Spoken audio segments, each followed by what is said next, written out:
Hi everyone, स्वागत है आपका मेरे चैनल नॉलेज ऑफ हिस्ट्री में। तो आज हम पढ़ेंगे मुग़ल वंश के बारे में। ठीक है, मुग़ल वंश हम आज स्टार्ट करेंगे और दिल्ली सल्तनत का जो काल था वो सब हम लोगों ने पढ़ा। तो आज स्टार्ट करेंगे मुग़ल वंश। ठीक, बाबर जो कि पहले होते हैं मुग़ल वंश के, कौन होते हैं? बाबर। ठीक, स्टार्ट करते हैं। मुग़ल शासक वास्तव में तुर्कों की चगताई नामक शाखा के थे। इस शाखा का नाम प्रसिद्ध मंगोल नेता चंगेज खान के द्वितीय पुत्र के नाम पर पड़ा था। ठीक है, जिसके अधिकार में मध्य एशिया तथा तुर्कों का देश तुर्किस्तान थे।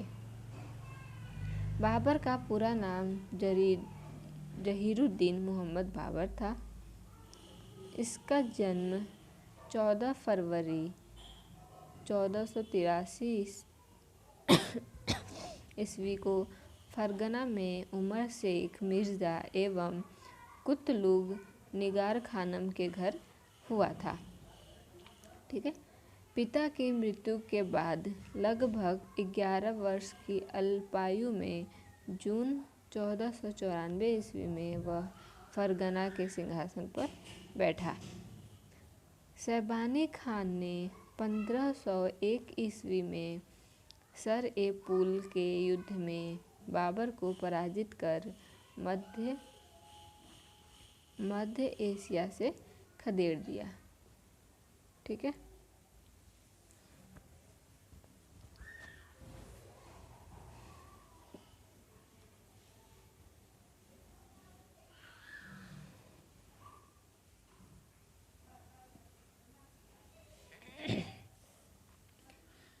इस युद्ध में उज़्बेकों की युद्ध नीति तुलुगमा पद्धति का प्रयोग शैबानी खान ने बाबर के विरुद्ध किया था। 1504 ईस्वी में काबुल विजय की एवं 1506 ईस्वी या 1507 ईस्वी में बाबर ने अपने पूर्वजों द्वारा धारण की गई उपाधि मिर्जा का त्याग कर नई उपाधि बादशाह धारण की। ठीक है, इनके जो पूर्वज थे उनकी उपाधि क्या थी? मिर्जा। ठीक, उसको इन्होंने त्याग के दूसरी उपाधि धारण की। ठीक, आलम खान इब्राहिम लोदी का चाचा था। जो आलम खान था वो इब्राहिम लोदी का चाचा था। उसने दिल्ली के राज सिंहासन पर अपना अधिकार जताते हुए बाबर को भारत पर आक्रमण के लिए आमंत्रित किया। ठीक है, क्या किया? बाबर को भारत पर आक्रमण करने के लिए आमंत्रित किया। 1524 ईस्वी में बाबर के चौथी बार भारत अभियान के दौरान दिल्ली के सुल्तान इब्राहिम लोदी तथा पंजाब के गवर्नर दौलत खान के मध्य कटु संबंध हो गए थे। सुल्तान इब्राहिम लोदी ने दौलत खान को राजधानी का आदेश दे दिया था, जिसका दौलत खान ने उल्लंघन किया था। ठीक,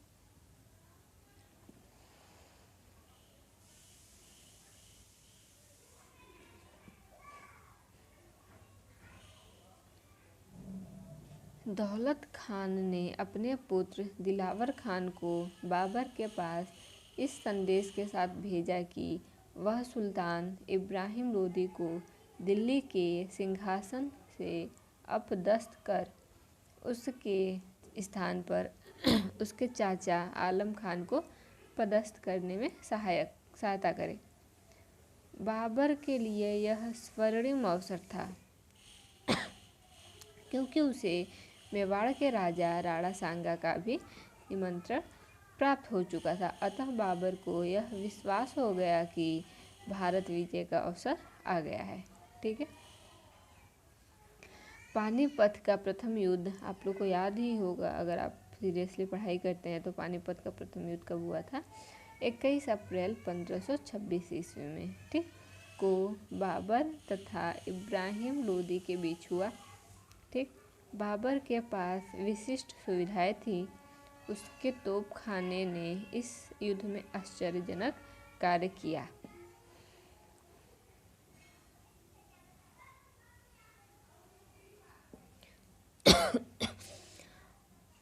इब्राहिम लोदी की सेना संख्या में अधिक होते हुए भी पराजित हुए। ठीक, इब्राहिम लोदी की जो सेना थी ये राणा सांगा से अधिक थी, लेकिन फिर भी वो क्या हो गई, पराजित हो गई और इब्राहिम लोदी रण क्षेत्र में मारा गया। ठीक, इब्राहिम लोदी क्या हुआ, रण क्षेत्र में मारा गया। फलस्वरूप दिल्ली और आगरा पर बाबर का अधिकार हो गया। ठीक, 27 अप्रैल 1526 को बाबर ने अपने आप को बादशाह घोषित कर भारत में मुगल साम्राज्य की नींव डाली। बाबर ने तुलुगमा युद्ध नीति का प्रयोग पानीपत के प्रथम युद्ध में ही किया था। ये क्वेश्चन में पूछा जाता है, तुलुगमा युद्ध नीति का प्रयोग किसने किया था, एक क्वेश्चन ये बन के आता है। तो बाबर ने किया था, और किस युद्ध में किया था, तो पानीपत के प्रथम युद्ध में किया था। इस युद्ध में बाबर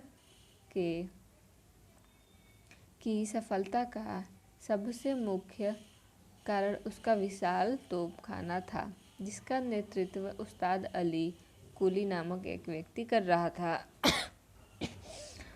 बंदूकचियों का नेतृत्व मुस्तफ़ा कर रहा था। ठीक, बंदूकचियों का नेतृत्व मुस्तफ़ा कर रहा था और तोपखाना का नेतृत्व उस्ताद अली कुली, ठीक, उस्ताद अली कुली कर रहा था।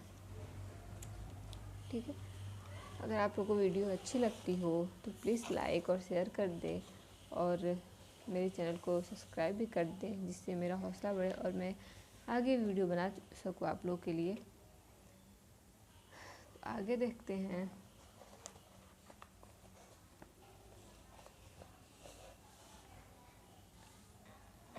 ठीक है, बाबर की उदारता के कारण लोगों ने उसे कलंदर की उपाधि प्रदान की। ठीक, ये बहुत उदार था बाबर, इसलिए उसे क्या बोला गया, किसकी उपाधि दी लोगों ने, कलंदर। ठीक, भारत में सर्वप्रथम पानीपत की पहली लड़ाई में तोपों का प्रयोग किया गया। जैसा कि हम लोगों ने पढ़ाई था कि तोप का प्रयोग किया गया इसमें।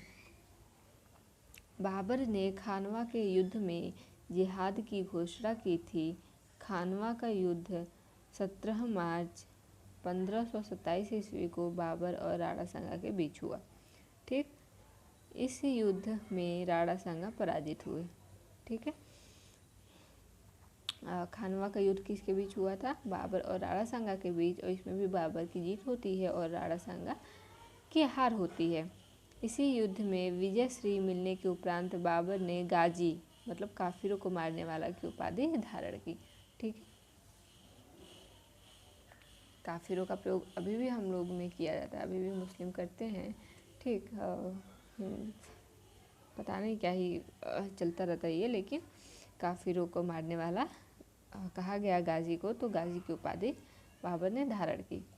1528 ईस्वी में बाबर ने चंदेरी के किले पर अधिकार कर लिया। ठीक, 1528 ईस्वी में क्या किया, चंदेरी का जो किला था उस पर अधिकार कर लिया। युद्ध में मेदिनी राय मारा गया। ठीक, जो युद्ध हुआ था चंदेरी का, उसमें मेदिनी राय जो था वो मारा गया। घाघरा का युद्ध 5 मई 1529 को बाबर और महमूद लोदी के मध्य हुआ। ठीक, इस युद्ध में बाबर विजयी हुआ। बाबर का यह अंतिम युद्ध था। ठीक, इस युद्ध में भी क्या हुआ, बाबर विजयी रहा। ठीक, और महमूद लोदी की हार हो गई। ठीक, और यह आखिरी युद्ध था बाबर का। अपने इस विशाल साम्राज्य की शासन व्यवस्था को सही ढंग से चलाने के लिए बाबर ने एक प्रदेश से दूसरे में अलग अलग व्यवस्था की थी। ठीक, भारत से बाहर बदख्शां का शासन हुमायूं, मीर फ़ख्र अली, हिंदाल और मिर्ज़ा सुलेमान को प्रदान किया गया। ठीक है, भारत से जो बाहर थे उनका शासन ऐसे से डिवाइड किया गया, और कामरान को काबुल, ठीक, कंदहार एवं मुल्तान का प्रशासन दिया गया। ठीक है, मीर यूसुफ अली को पंजाब का गवर्नर नियुक्त किया गया। यूसुफ अली को क्या किया गया, पंजाब का गवर्नर नियुक्त किया गया